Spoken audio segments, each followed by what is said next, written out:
Audio Jungle.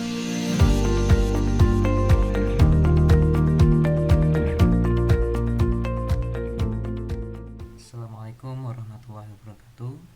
Kembali ke praktikum ilmu gulma atau gulma dan pengendaliannya. Di pada kesempatan ini kita akan membahas tentang identifikasi gulma dan analisis vegetasi. Tetapi kita lebih mengedepankan tentang analisis vegetasi tentang gulma. Nah, adapun tujuan dari analisis vegetasi gulma yang pertama adalah mempelajari tingkat suksesi gulma, kemudian mengetahui dominansi gulma, ketiga mengetahui gambaran persaingan gulma, keempat yaitu mengamati perubahan flora akibat pengendalian gulma, dan terakhir adalah menentukan tindakan pengendalian gulma. Nah, selanjutnya itu adalah metode pengamatan atau metode yang kita gunakan untuk menganalisis gulma.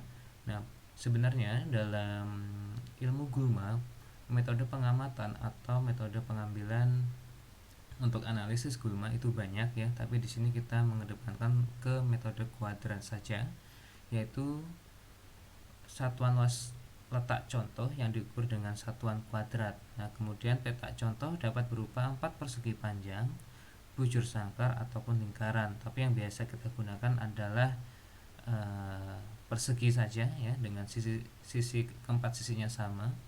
Nah, kemudian metode kuadrat itu berdasarkan penggunaannya dibagi menjadi dua, yaitu permanen dan tidak permanen. Nah, biasanya kita lebih sering menggunakan yang tidak permanen.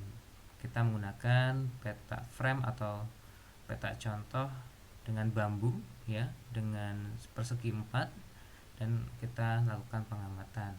Nah, setelah kita melakukan pengamatan dengan petak contoh atau petak pengamatan menggunakan metode kuadrat, kita di sini akan menghitung dari atau menganalisis dari metode yang kita gunakan.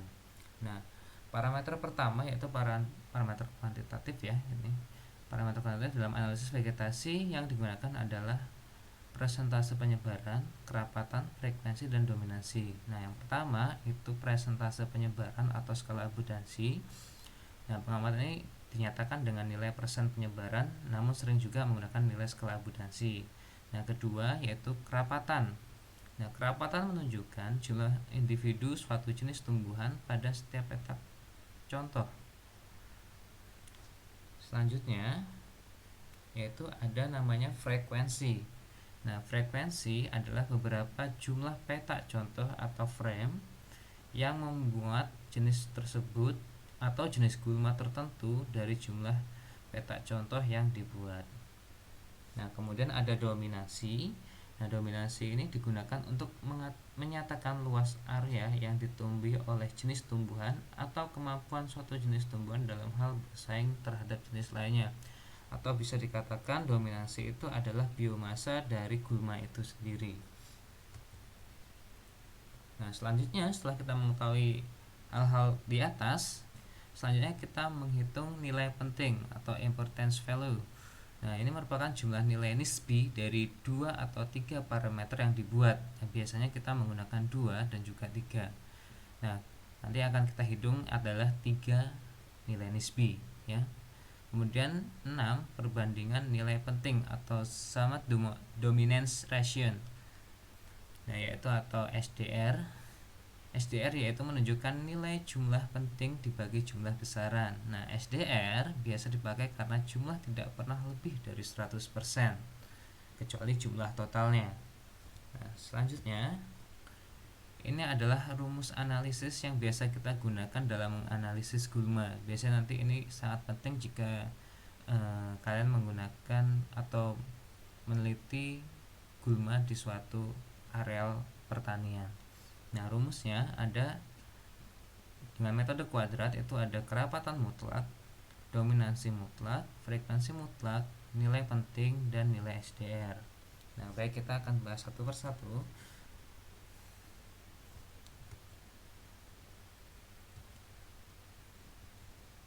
Nah, kerapatan mutlak adalah jumlah individu jenis tertentu atau gulma jenis tertentu dalam peta contoh. Nah, setelah kita mengetahui kerapatan mutlak, kita selanjutnya akan menghitung kerapatan nisbi suatu jenis. Nah, rumusnya adalah kerapatan mutlak jenis gulma tertentu dibagi jumlah kerapatan mutlak semua jenis dikali 100%. Selanjutnya, setelah kita menghitung kerapatan mutlak dan kerapatan nisbi, kita akan menghitung namanya dominansi mutlak. Nah, apa itu dominansi mutlak? Dominansi mutlak adalah jumlah dari nilai kelindungan atau luas basal atau biomasa atau volume dari jenis tertentu. Jadi itu adalah biomasa atau bobot kering dari suatu gulma. Nah, kemudian setelah mengetahui dominansi mutlak dengan cara di oven ya, kita akan menghitung dominansi nisbi suatu jenis gulma. Nah, cara menghitungnya adalah nilai dominansi jenis gulma tertentu dibagi jumlah nilai dominansi mutlak semua jenis gulma dikali 100%. Selanjutnya, setelah kita menghitung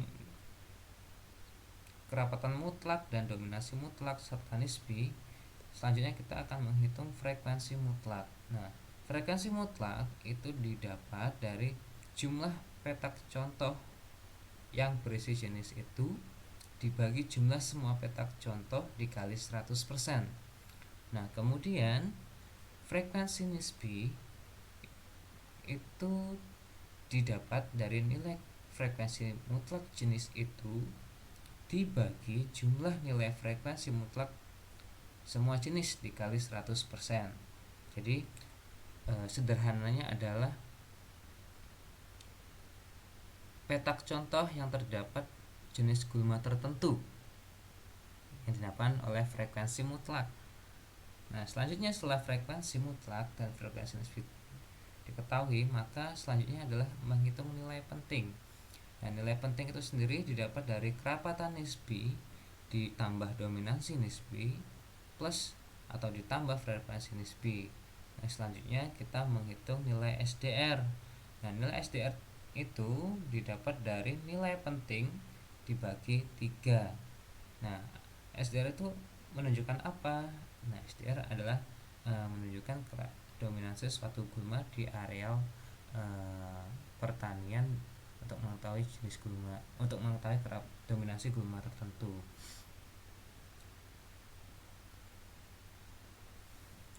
Baik, itulah penjelasan singkat mengenai analisis vegetasi gulma. Terima kasih. Saya akhiri. Wassalamualaikum warahmatullahi wabarakatuh.